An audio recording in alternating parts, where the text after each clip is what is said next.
Hello and welcome once again, Richard here.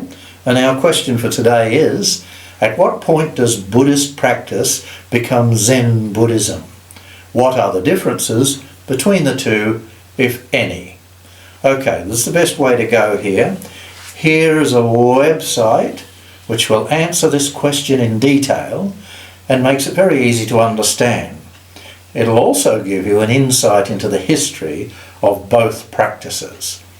The difference between Buddhism and Zen Buddhism, how to live. Understanding the differences between Buddhism and Zen Buddhism is important for anyone practicing either religion or wanting to learn more about them. However, it is also important to understand that the two also have many similarities. What is Buddhism and what are its origins? Cheers and enjoy. Thanks for reading, thanks for watching, and thanks for the question. Till we meet again, you take care. Hey there, hope you're doing fine. Richard here. And today's question is, how does group behaviour differ from individual behaviour? It might sound like a bit of a dull question, but actually it's quite interesting.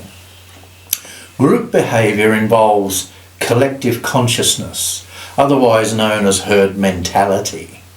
Its outward manifestation is usually a group of people who act as one mind.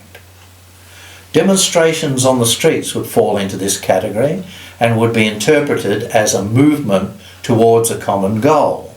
Unfortunately, the unseen part of this can be a person of very strong personality who influences the herd to move, speak, and act in accordance with his or her own ideals. These can of course be for good or for evil, depending on the dogma within that group. Just because they might march to a common cause does not actually automatically mean it's a righteous cause.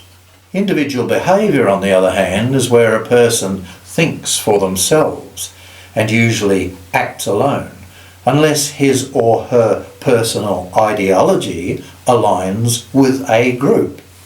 Sometimes the lone wolf can find a group with an outlook so similar to his or her own that he or she will join and participate as part of that herd.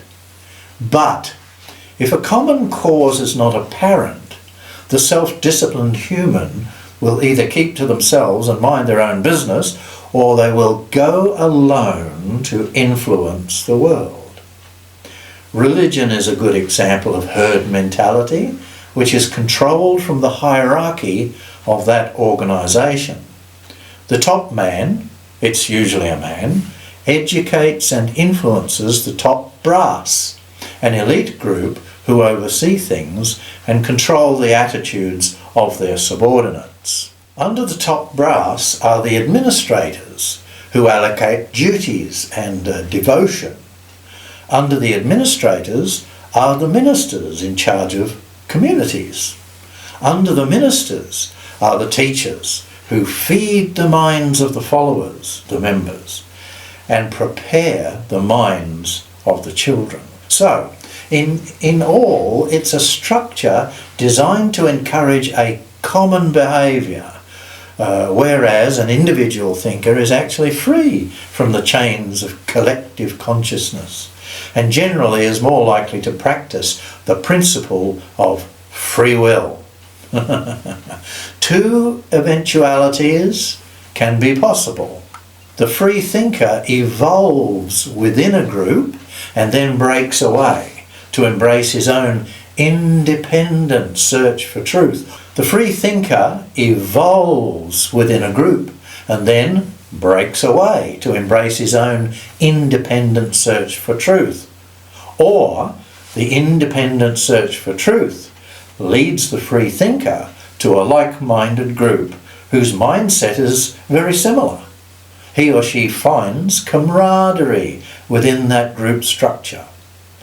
Compromise may be necessary as the free thinker is absorbed and re-educated into the herd. That's how it works. Cheers for now. Thanks for reading, thanks for watching, and thanks for the question. Till we meet again, go easy on yourself.